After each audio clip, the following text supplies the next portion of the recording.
when someone asks a shitty question, do what the big dogs do. Answer the one you wish they would have asked, because they're not going to know the difference. And you might actually get movement in the direction you want to go.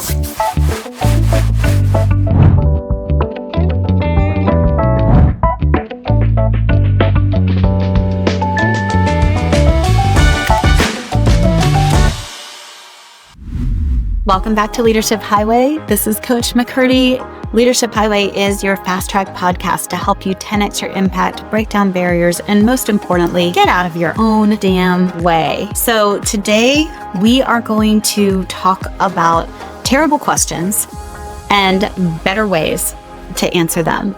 Terrible question number one. So what do you want to do next? I'm sure a lot of you have gotten that question before. It happens whether you are at a turning point, a transition point, you're getting out of high school, you're getting out of college, you're getting your MBA, you're leaving the military, you're selling your company, you are moving to a new city, you're getting married.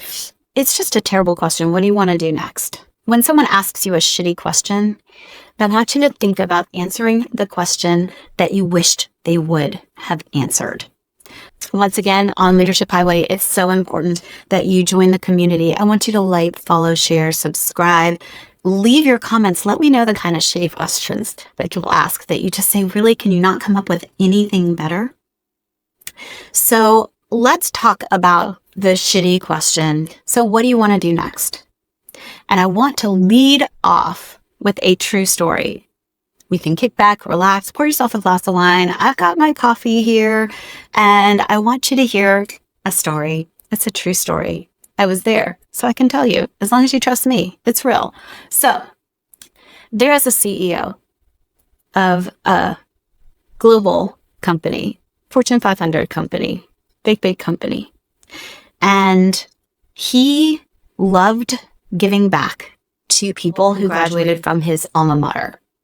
So whenever a young man or woman was graduating from where he went and got his MBA, he would offer out to them, if you get to Atlanta, you can have 15 minutes in my office to talk about your career. It's a pretty big opportunity. A lot of young people getting out of school would never get to be face-to-face alone with the CEO of this caliber. So on this particular day, there were two young men who were coming to talk to him. The first one, I meet him down in the lobby. We walk in. He sits down in the CEO's office, and the CEO says, as he always does, young man, you're about to graduate from my alma mater. What do you want to do with your life? And the young man says, well, I want to get into the internal audit department of a company just like yours, Mr. CEO. And I want to start off as a junior auditor and then a senior auditor. And eventually I want to be a manager. And maybe one day I'll run that entire department. And I'm sitting there taking notes going, holy cats, I don't even know what I want to do tomorrow. And this guy has his whole life mapped out. The CEO says, that's very interesting. Well, son, I wish you the best. And you let me know if there's anything I can do for you. And the young man leaves.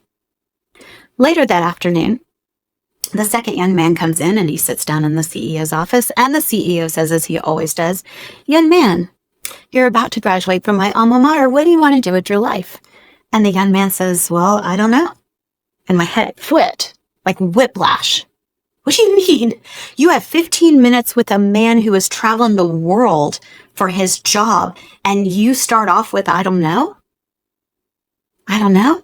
Guys, if you've ever done something like that, I definitely need you to like, comment, share. Tell me about those experiences. But the young man says, I don't know. And the CEO goes, really? And he says, yeah. Here's what I know. I know that I really like spreadsheets. I know that I really like figuring out complicated problems. And it seems like I am really good at looking at a complicated spreadsheet and seeing where something doesn't look quite right. And one of my favorite things to do is to dig into the things that don't look quite right and figure out why they're not right. So I'm not sure what I'm going to do, but I really hope whatever I do, they let me do more of that.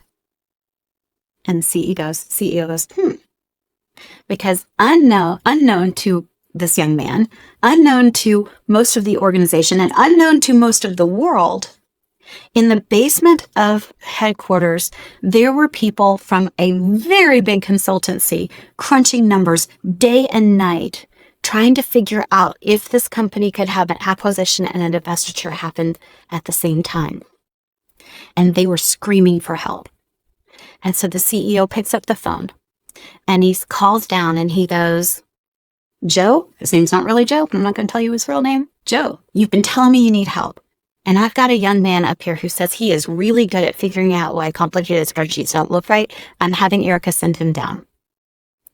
I walk the young man down to the basement through security, all the Spidey secret stuff. And this young man who is about to graduate with his MBA walks out of the building, not just with a job, but a job working on an acquisition and a divestiture that made the front page of the Wall Street Journal. Guys, this is a big story. I'm hoping that you're going to want more of these little tidbits and stories to help you going on. So again, like, follow, share, please join the Leadership Highway community. I want you to take this ride with me. What's the difference? I spent weeks thinking about what was the difference. Two young men, identical, they even looked the same. Two young men, identical backgrounds, identical school, identical degree. Everything was the same. And one of them got a nod and a handshake, and the other one walked out with a career-changing job opportunity. Why? Because the first guy told the CEO what he wanted to do, and the other guy told the CEO the things that he did that made an impact and allowed the CEO to decide what problem he needed to solve. When you are asked a shitty question, like, what do you want to do next? Answer the one they should have asked. What kind of things do you like to do? Where do you want to make your next impact? What are your biggest strengths and talents that you want to leverage in your next opportunity? Answer that question. And the interesting thing is, when someone asks a shitty question and you answer the one you wish they would have asked, most people won't know the difference. You will, but they won't know the difference. So take charge of your career and your outcomes by answering the questions you wish they would have asked. It sounds so simple, but it's so hard because we are raised to believe that if somebody asks a question, we're supposed to answer that question.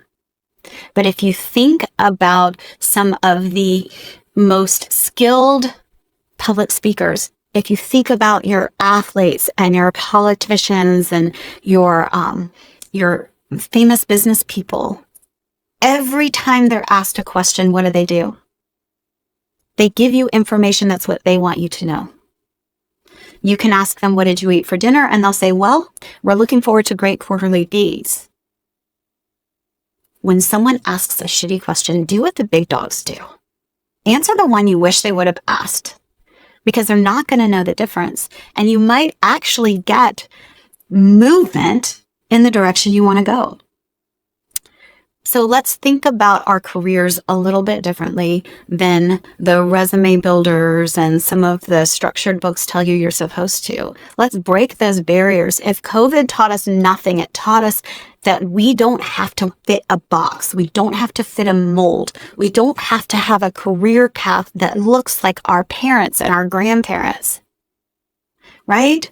Remember, guys, we're talking about big 10xing what you're going to do. That's why you've got to be part of this community. I need you to subscribe and comment on this.